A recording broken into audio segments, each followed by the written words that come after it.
Histórias ocultas sobre o Vaticano foram vazadas e revelam segredos assustadores. Hoje, você vai conhecer os segredos ocultos e sombrios que permeiam os corredores silenciosos do Vaticano. Arquivos secretos, evidências de contato extraterrestres e casos de corrupção são algumas das 10 histórias ocultas mais sombrias que você vai ver aqui hoje. Então fique com a gente até o final e descubra o que está escondido por trás dos muros da cidade do Vaticano. Le Grand Grimoire, o livro de feitiços do Vaticano. Entre centenas de milhares de arquivos secretos do Vaticano, existe um livro assustador e aterrorizante que eles não querem que ninguém acesse. Conhecido como o Le Grand Grimoire, é considerado o livro de feitiços mais perigoso da história da humanidade. Escrito por volta de 1520 pelo apócrifo Onerosa de Thebos, acredita-se que o autor tenha sido possuído por Satanás. O livro está escrito em hebraico bíblico ou aramaico e foi supostamente descoberto na tumba do rei Salomão em 1750. O Le Grand Grimoire, também chamado de O Dragão Vermelho, é considerado um dos livros ocultos mais poderosos do mundo. Ele contém instruções sobre como criar talismãs mágicos, amuletos e feitiços para ganhar na loteria, além de muitas maneiras de se comunicar com os espíritos dos mortos e demônios. No entanto, o feitiço mais terrível registrado nesse livro histórico é um método para invocar o próprio Lúcifer, com instruções sobre como fazer um acordo com ele. Embora existam muitas cópias do livro circulando, especialistas acreditam que a maioria delas é falsa ou modificada, tornando os feitiços ineficazes. No entanto, os crentes ainda consideram essas versões como tendo algum tipo de poder e influência. O manuscrito original é de propriedade da Igreja Católica e, além deles, ninguém sabe seu paradeiro. O Le Grand Grimoire permanece como um enigma sombrio, evocando medo e fascínio, deixando-nos questionando os mistérios ocultos que podem estar contidos em suas páginas. Mistérios nos arquivos do Vaticano, evidências de contato com extraterrestres. Supostamente. Documentos secretos mantidos nos arquivos do Vaticano têm despertado curiosidade sobre a possibilidade de interações com seres extraterrestres ao longo da história da Europa. De acordo com alegações de um professor russo que teria tido acesso a esses arquivos, os documentos abrangem quase 12 séculos e revelam detalhes intrigantes sobre alienígenas e suas influências em civilizações antigas. Os papéis mencionam contato com extraterrestres em várias civilizações, especialmente com os egípcios e maias. A existência de armas poderosas, descritas como capazes de emitir calor e energia inacreditáveis, também teria sido registrada, incluindo o suposto derretimento das paredes da Babilônia, com uma arma de poder destrutivo, semelhante a uma bomba nuclear moderna. O Vaticano permanece reservado e não revela se esses registros realmente existem ou não, mantendo um véu de mistério sobre o assunto. A verdade sobre a possível interação entre extraterrestres e civilizações antigas ainda permanece um enigma. Será que as provas realmente são escondidas no Vaticano? Qual sua opinião? Abuso infantil na Igreja Católica. Um passo obscuro revelado.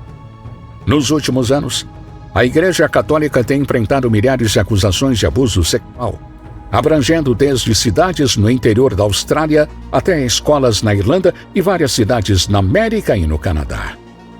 As alegações de crimes hediondos têm se acumulado contra membros do clero, revelando um passado obscuro de abuso infantil. As primeiras alegações surgiram nos Estados Unidos na década de 1980, mas os casos mais graves foram relatados na Irlanda e na Áustria na década de 1990, época em que a Igreja não tinha políticas efetivas para proteger o bem-estar das crianças, e crimes contra elas não eram obrigados a serem relatados à Igreja. O Boston Globe, um jornal dos Estados Unidos, desempenhou um papel importante ao expor e incentivar as vítimas a denunciar. Entre 2000 e 2010, várias dioceses nos Estados Unidos fizeram acordos com as vítimas de abuso. Em 1995, o arcebispo de Viena teve que renunciar devido a alegações de abuso. Um relatório encomendado pela Igreja e publicado em 2004 revelou que pelo menos 4.000 padres foram acusados de má conduta sexual nos últimos 50 anos, abusando de dezenas de milhares de vítimas, a maioria delas sendo meninos. Apesar das desculpas públicas e das declarações contra o abuso infantil, muitos questionam a ação real tomada pelo Vaticano contra os membros do clero responsáveis pelos abusos. Algumas ações de real responsabilização têm sido vistas como insuficientes ou inexistentes, o que tem gerado críticas e desconfiança quanto à postura real da cidade sagrada em relação a tais atitudes. O enigma da Papa Joana? Há muito tempo, histórias circulam sobre uma suposta papa feminina chamada Papa Joana, que teria governado o Vaticano por alguns anos durante a Idade Média. A lenda de Papa Joana tornou-se famosa no século XIII e perdurou por muitos séculos. No entanto, os estudiosos modernos acreditam que a história é, na verdade, uma criação fictícia. Papa Joana é descrita como uma mulher inteligente e talentosa que se disfarçou de homem para ingressar na igreja. Ela rapidamente ascendeu nas fileiras eclesiásticas e foi coroada papa. Ninguém suspeitava que ela fosse uma mulher até que ela deu à luz durante uma procissão, o que levou à sua morte após o parto. Ainda hoje, os historiadores não têm certeza se ela foi morta ou se faleceu de causas naturais. A igreja, então, passou a evitar o local onde ocorreu o nascimento, e Papa Joana foi posteriormente removida da lista oficial de papas. A história de Papa Joana, cujo nome verdadeiro seria Juan Anglicus Domain, é cercada por mistério e controvérsia. Alguns acreditam que ela foi uma personagem fictícia, criada por escritores católicos e protestantes do século XVI. Embora a história continue a intrigar, não há evidências conclusivas que comprovem a existência real de uma papa feminina no passado da Igreja Católica. Cronovisor, a máquina do tempo do Vaticano. O cronovisor é uma suposta máquina do tempo que teria a capacidade de permitir ao usuário ver através do tempo, especificamente entre os anos 1960 e 1990. O padre Pellegrino Ernetti afirmou ter contribuído para a invenção desse dispositivo, que supostamente foi usado para observar eventos históricos, como a crucificação de Jesus Cristo. Apesar das alegações sobre o cronovisor, sua existência não foi comprovada até o momento. No entanto, em 2002, um livro escrito pelo padre François Brunet trouxe mais informações sobre o assunto. Segundo o livro, um monge beneditino teria mantido o dispositivo em segredo até a década de 1960, quando confidenciou a Brunet detalhes sobre o aparelho. De acordo com os relatos, o cronovisor foi supostamente construído com a colaboração de 12 cientistas, incluindo Enrico Fermi e Werner von Braun. A máquina teria sido composta por antenas de raios catódicos e metais capazes de receber som e luz em diversos comprimentos de onda. O objetivo do projeto era documentar eventos históricos e validar os ensinamentos da Bíblia. Padre Ernetti afirmou ter testemunhado eventos como o discurso de Marco Tilo Cícero no Senado Romano em 63 a.C., a fundação do Império Romano e a destruição de Sodoma e Gomorra, entre outros eventos bíblicos. A existência do cronovisor é cercada por mistério e controvérsia, e o Vaticano tem sido discreto sobre o assunto. O mistério em torno do cronovisor permanece, e as opiniões sobre sua possível existência divergem. Visões apocalípticas e proféticas no Vaticano. O mundo conhece os segredos de Fátima, mas o Vaticano ainda mantém um véu de mistério sobre suas visões apocalípticas e profecias. Esses segredos foram revelados a 3 jovens pastores portugueses, Lúcia Santos, Jacinta e Francisco, pela aparição mariana que hoje é conhecida como Nossa Senhora de Fátima. Entre maio e outubro de 1917, a Virgem Maria apareceu 6 vezes aos 3 pastores, incluindo a realização da Dança do Sol em outubro, presenciada por todos presentes. Lúcia, aconselhada pelo bispo local, revelou segredos ao público quase 20 anos depois. O primeiro segredo mostrava uma visão do inferno, enquanto o segundo fazia uma premonição sobre a Primeira Guerra Mundial, seguida de outra guerra. O terceiro segredo é o mais perturbador e foi mantido em sigilo. Foi escrito em um envelope lacrado e somente em 1960 foi aberto, mas o conteúdo foi mantido oculto do público até os anos 2000. A visão descreve uma tentativa de assassinato do Papa João Paulo II em 1981. A profecia descreve o bispo com um vestido branco caminhando em direção a uma cruz, lutando para alcançá-la enquanto estava cercado pelos cadáveres de mártires. E quando chega ao topo do monte, é atingido por balas e flechas. A carta de Lúcia permanece em segredo, guardada pelo Vaticano, mas fica um mistério no ar. O que mais essas visões apocalípticas revelam? Por que o mistério é tão bem guardado pela Igreja? A Igreja mantém suas cartas próximas ao peito e a verdade permanece escondida, despertando a curiosidade de milhões ao redor do mundo. O obelisco egípcio, uma relíquia roubada no coração do Vaticano. No centro da Praça de São Pedro, ergue-se um gigantesco obelisco que chama a atenção de todos os visitantes. O que muitos não sabem é que esse obelisco tão emblemático no Vaticano foi roubado do Egito pelos antigos romanos. A ironia reside no fato de exibirem uma relíquia roubada bem no coração da cidade do cristianismo. Com aproximadamente 4.500 anos de idade, o obelisco é 1.500 anos mais velho que a própria cidade de Roma. Conhecido como Obelisco de Calígula, ele foi retirado de Alexandria em 37 d.C. por ordem do imperador Calígula, que desejava colocá-lo no famoso Circo de Nero, onde ocorriam corridas de bigas e execuções. Foi nesse local que o primeiro Papa, São Pedro, foi crucificado de cabeça para baixo em 64 d.C. Após ser transferido para sua localização atual, esse obelisco é o único que ainda permanece de pé desde os tempos da Roma Antiga. Apesar de sua grandiosidade e história, pouco se sabe sobre a verdadeira origem do obelisco e especialistas ainda debatem sobre qual faraó ordenou sua construção. A presença desse obelisco, uma relíquia roubada, como um monumento emblemático na cidade do cristianismo, levanta questões e provoca desconforto em muitos.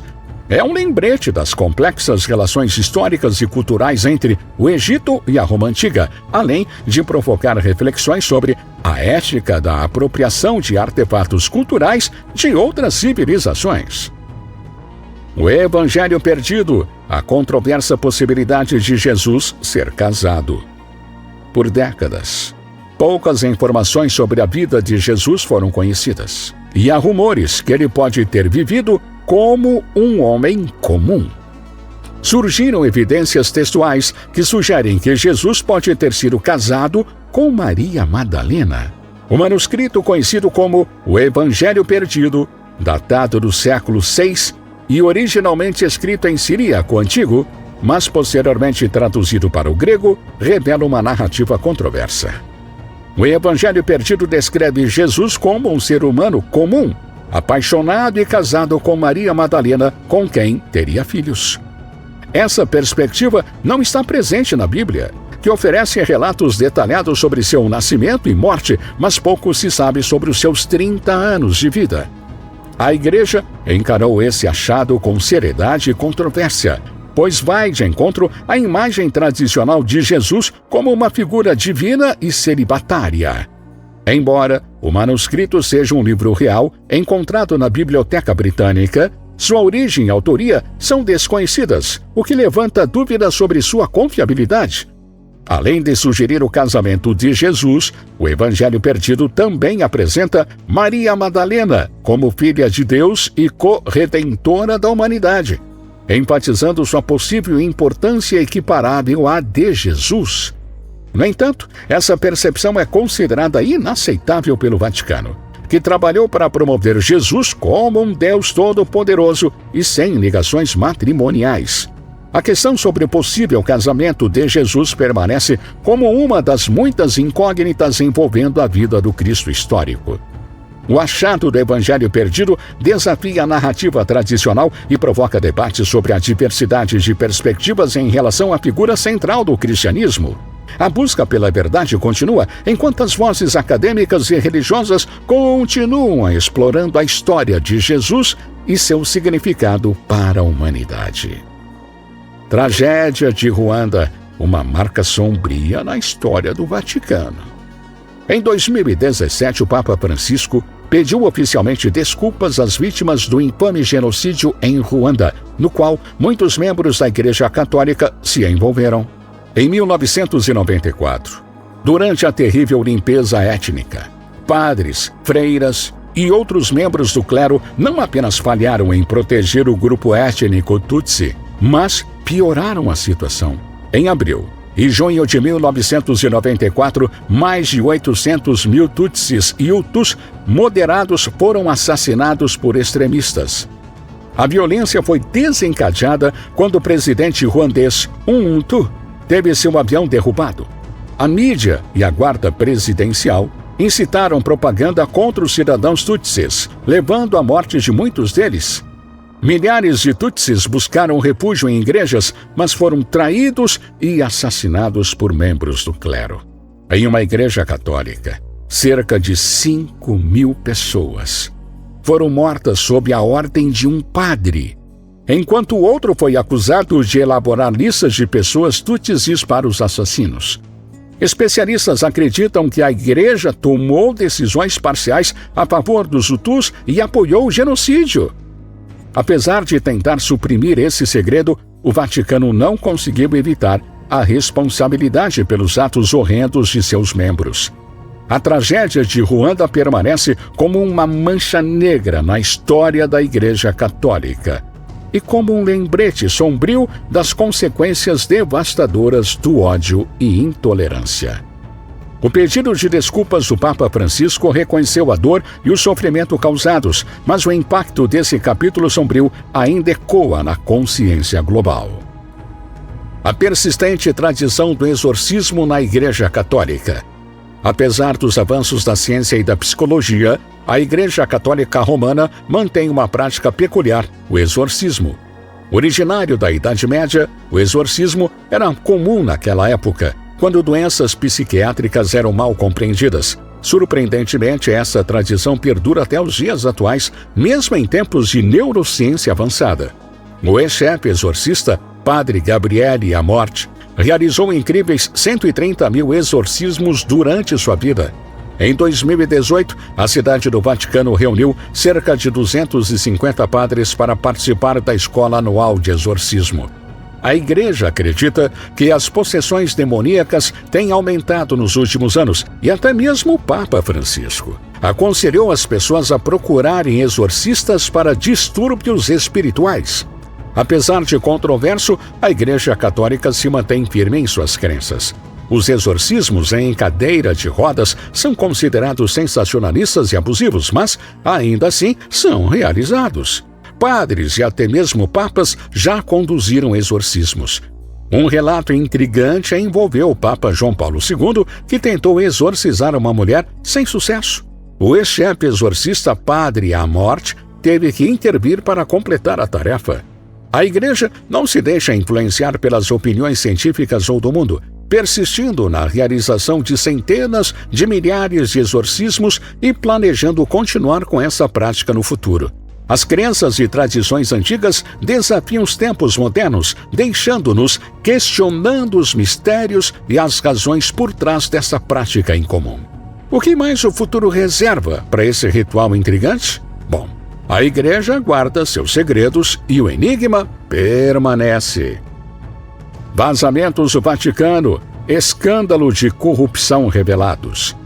Em 2012, um escândalo de vazamentos abalou o Vaticano, semelhante ao caso Wikileaks, expondo relatos terríveis de corrupção na maior igreja do mundo. Tudo começou com um programa de televisão chamado Os Intocáveis e um livro intitulado Sua Santidade, Os Papéis Secretos de Bento XVI, escrito por um homem que revelou informações confidenciais e controversas. Os documentos vazados incluíam memorandos e cartas entre o Papa Bento XVI e seu secretário pessoal, expondo detalhes sobre as finanças do Papa e subornos recebidos pelo Vaticano para audiências com ele. Um extenso esquema de corrupção também foi revelado nas cartas do arcebispo Carlo Maria Viganò, demonstrando perdas milionárias em contratos inflacionados. Esses vazamentos também evidenciaram lutas pelo poder no Vaticano, transformando a cidade em um ponto de conspirações políticas e facções invejosas. Além disso, um documento revelou que o cardeal Paulo Romeu previu a morte do Papa em 12 horas.